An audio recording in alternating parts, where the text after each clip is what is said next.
Hello everyone, welcome back to my channel. Today I am going to talk about earning opportunities in the undergraduate and the postgraduate level. Basically any earning opportunity which you can seize as a student after you have turned 18 or after you have finished your school. Though there are many of these opportunities which could be availed even when you are a school student as well. So you might as well keep that in mind while going forward. So before I go on to earning opportunities, let me talk about why is it important for us to earn the moment we turn adults. It is important because financial independence gives us a sort of advantage which we will not get anywhere else. If we have our own source of income, if we don't have to ask for money from our parents at every second opportunity, then that will give us a lot of independence in life. It will allow us to be more free. Also, it will establish our presence in the world as a concept and as an individual. I think financial independence is one of the most important things which everyone should aspire for at any stage. From the moment they understand what financial independence is, everyone should aspire for that. And if you have financial independence, you can also buy the things you want to, eat wherever you want, spend it however you like after having saved some money. I will also talk about in a later video about how you can manage your money well. If you want me to talk about that, you can comment down below and I will definitely talk about it. So now coming on to the ways in which we can earn, right? So the first way is the one which is the most common, which many of you do, which is taking tuition classes, right? Now taking tuition classes are divided into two categories. One is the unorganized sector, where you basically let your friends, your family and your network circle know that you take tuitions, and those of them who would be interested would reach out to you and you can take their one-on-one classes.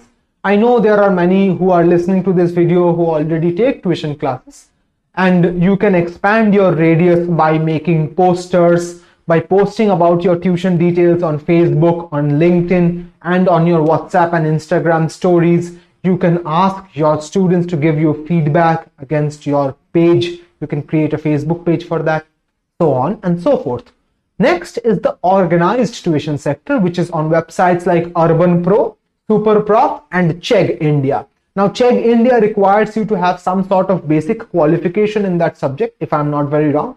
English is not a subject listed in Chegg, so I didn't register there, but I did have a profile on Urban Pro and SuperProf, from which I got quite a few number of tuition requests, all of which I denied because they were not suitable for me and what I wanted to do didn't match with them. But you will get a lot of opportunities. I am very picky and choosy. You might not be.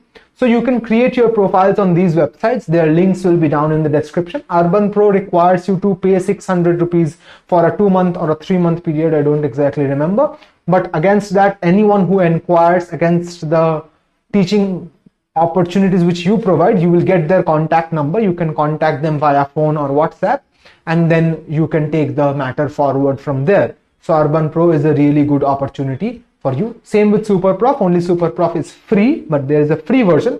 There is obviously also a premium version. So the free version, you can also get queries there.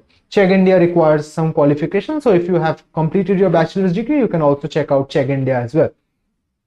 Next, I will talk about an opportunity which I myself had done when I was in my undergrad and in my postgrad, which is basically the work of a voice artist. Now, though I did that for free, with time it has come to our notice that voice artists are being exploited. So there are many Facebook groups where there are voice artists who are being called for paid jobs. I also did some paid voice over work in the last year, which was ghostwriting's voiceover counterpart, if you may put it that way. So there are many voiceover gigs available, especially for companies like Apple. They are always on the lookout for many people with Indian accents, since they are planning to roll out more and more updates on their CD which has an Indian accent. So for that they will always require people with Indian accents. So you can try voiceover work. It will be available easily on Facebook. Now, since I'm talking about Facebook, let me talk about this Facebook group called Starmark, the link to which again will be down in the description. You can join that group. That group continuously keeps updating and posts regular updates about job opportunities, especially in and around West Bengal, but also in the country. You can also check out this group for any part-time or full-time opportunity. Especially since you are a student, I would assume that you would require a part-time opportunity and not a full-time opportunity. There are many part-time opportunities available on this group as well. You might consider joining it. It's a very useful group. I at least think so. Next is internships. Now, internships are generally of two types. One is the unpaid internship and the other is the paid internship. So for starting, I would suggest that you do 1 or 2 unpaid internships that will boost your CV. Once you have a boosted CV, you can use that to get paid internships. I would recommend the website Internshala to many people here. I don't know how many of you know about that, but if you register yourself on the website called Internshala and if you sign up for their newsletter, you will keep getting updates about available internships based on your preferences. And from there, you can get a lot of earning opportunities, right? And internships also give you certificates which you can later use to show as your work experience in your CV, right? For freelancing opportunities, I would like you to go back to my previous video, the link to which will be up here.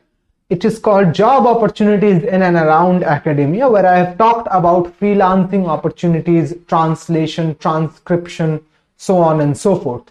Now, freelancing is a tricky work. You need to have some skill. I've already talked about that in my previous video, but if you are a good freelancer, you can earn a very decent amount of money using that. Next, I will talk about all kinds of digital content and digital content manipulation. By this, I mean website designing, search engine optimization, graphic designing, Adobe Photoshop, illustration, animation, graphic designing, logo making, etc., etc., etc. All of these are up and coming fields. So if you have skills in these fields, you will find a lot of opportunities out there, especially remote and part-time opportunities, because if you are updating someone's website or making a logo for someone, of course, if you think about it, you will realize that it is not a full-time job. You can do it part-time as well. So all of these opportunities together will take you forward to understanding how you can use your time well to not only complete the degree you are doing, but also have a side hustle from which you can earn a little bit, so that you don't have to ask your parents for money when the book fair hopefully reopens in the next year, right? But finally, before concluding, I would like to say one last thing, is that we all know that money is very important in life, and without money, none of us could survive. But money is not everything. There will come a time, hopefully, in the lives of all of you who are watching, when you will have more than what you can spend. This part is for that. Earning opportunities at the undergraduate and postgraduate level will only make you a more successful person later on in life. And when you become such a successful person later in life, I would just have one request for you. Try to help out those who can't help themselves, right? It will give you a lot of joy. But to see the happiness in the eyes of someone else when you have helped them out, not necessarily financially, but if you can also help them out conceptually, emotionally, by giving them pieces of advice, just remember that when someone comes to you for any kind of help, if you help them out, you are the one who is benefiting, and that person, no one is going through a loss in this situation. With that, I would like to conclude. Thank you for listening. Don't forget to like, share, comment, and subscribe. And if you have any more suggestions for me as to what my next videos could be, please don't forget to leave them down in the comments. I would definitely try to cover them. Till then, see you next time. Hasta la vista.